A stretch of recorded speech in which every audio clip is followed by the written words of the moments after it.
I believe in healthcare as a human right. I've worked as a doctor in many places and have seen where to be poor means to be bereft of rights. It's an enormous privilege to welcome, I've been working on him for years, welcome Paul Farmer to CEU. Paul began his commitment to the people of Haiti more than 25 years ago, working with villages in Haiti's Central Plateau, and then while he was a medical student, founding a rural health complex, including a hospital and a series of clinics and schools that pioneered the treatment of drug-resistant tuberculosis and HIV/AIDS for hundreds of thousands of Haitians. 30 years ago, I was just graduated from college and on my way to medical school. But young Americans increasingly have experiences like this. I'm sure there are people across Europe or affluent parts of Asia who end up going to a place that is very different from where they grew up. And I worked in a clinic as a volunteer, not pretending I was a physician, but just writing down patients' names and working with a Haitian physician and checking vital signs, like someone's blood pressure. I can tell you that the experience was quite brutalizing for the physician. There'd be people lined up, hundreds of people sometimes to see a physician, but he didn't have a laboratory, a proper pharmacy. He certainly didn't have a proper assistant. And it was, this is what we call in American slang anyway, burnout. And I didn't burn out because I went back to Harvard to continue my medical studies. I saw early on, still just a medical student, the panicky dead end faced by so many of the destitute sick. A young woman dying in childbirth. A child writhing in the spasms of a terrible disease for which a vaccine has existed for more than a century.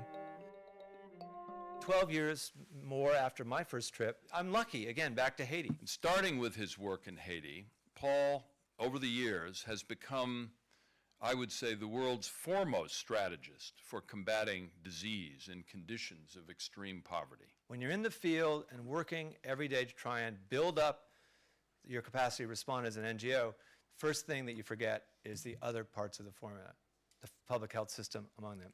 But this is what we did with this money from the Global Fund and later PEPFAR, is we said, well, yes, we're going to take care of patients with AIDS, and oh, by the way, they also have tuberculosis. Oh, and if you want us to prevent mother-to-child transmission, we're going to have to provide prenatal care. Oh, and family planning is a good thing. Oh, by the way, people who have these diseases also have primary care needs, and they all want to go to school, and they have other social and economic problems like bad housing. Now, granted, we didn't always get a sympathetic reading when we went to foundations like that, but usually we could convince people interested in AIDS that a vertical intervention, that's the public health term, to treat one problem had to be linked to efforts to strengthen health systems. And if the health systems had collapsed, this is a place in a town called Boucancare. It also had an abandoned hospital. And the simple question was, well, can we take some of this money for AIDS and use it to rebuild public health systems? The answer was yes, and none of us has been arrested or gone to jail for it. So, I believe that stupid deaths can be averted. We've done it again and again. But this hard and painful work has never yet been an urgent global priority.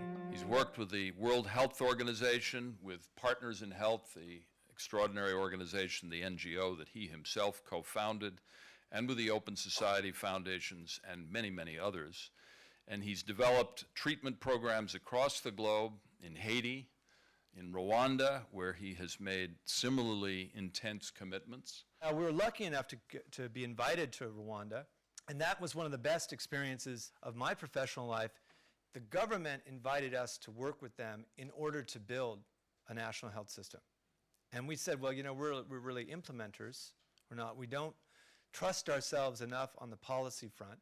The equity piece, returning to the poor, poor women, for example, in the case of Rwanda, who are genocide survivors, we knew that that would be our focus. And the people who invited us to Rwanda said, yes, that's why we're inviting you. I said, well, we're not going to work in the city, we're going to work in a rural area. Yes, that's why we're inviting you. Well, we really don't want to build up an NGO, we want to work to build up a national system. That's why we're inviting you. It's the Haitians who were experienced implementers who went with us to Rwanda. In Peru, in Russia, in Azerbaijan, in Latvia, in Kazakhstan, and many other places. In fact, I often wonder if there is any place in the globe that has not in some way been touched by Paul's strategic thinking. Ill health, as we've learned again and again, is more often than not a symptom of poverty and violence and inequality. And we do little to fight those when we provide just vaccines or only treatment for one disease or another. PEPFAR and the Global Fund to Fight AIDS, Tuberculosis, and Malaria are the largest interventions in global health in human history, by far. And so now you see people saying, well, there's too much money going into AIDS. Don't believe it for a minute. The question is, how can we use those resources to strengthen health systems? Because this is just one problem among many, and there will be others. The idea that in the first world, places like Budapest, you have chronic disease and people have cancer. In the third world, people have malaria, typhoid, and die in childbirth. That idea is false. In addition to that burden of vaccine-preventable illness or an infectious disease, they also have cancer, chronic disease, and they have road trauma. So this is what some epidemiologists call the double burden that is borne by the poor in rich countries, and it's borne by the poor in poor countries. And it is the central problem of what a lot of us are calling global health equity. You build facilities and you create capacities, and then what happens when you have to operate them? I don't want to use the word sustainability because Please it's a bit different than that, but what is their capacity to keep on going? I'm glad you asked that question. Every time you try to do something that's difficult like this in a place like Haiti, the first thing you're asked is, how is this sustainable? And now I used to in the old days say, well, you know what, life isn't sustainable. And I don't say sarcastic things like that anymore. And I never said that to any of my patients. But in Rwanda, we built a hospital, which was only 3 years ago, which started the first cancer treatment center in rural Africa, probably anywhere. I mean, that's what everybody said about that, too, and about cancer care. How's this sustainable? And by then, I had learned to bite my tongue and not say, you know, you're not sustainable. But the Rwandan government has stepped in, and now, only 3 years after completing that hospital, they're paying 52% of all the salaries. And that's great. One of my colleagues said, this hospital is the biggest risk that Partners in Health has ever taken. And I said, that's true, but that's scandalous, right? We're a health organization. We're in the middle of a health crisis. We've been working in Haiti 30 years. There's no teaching hospital. They just all got destroyed.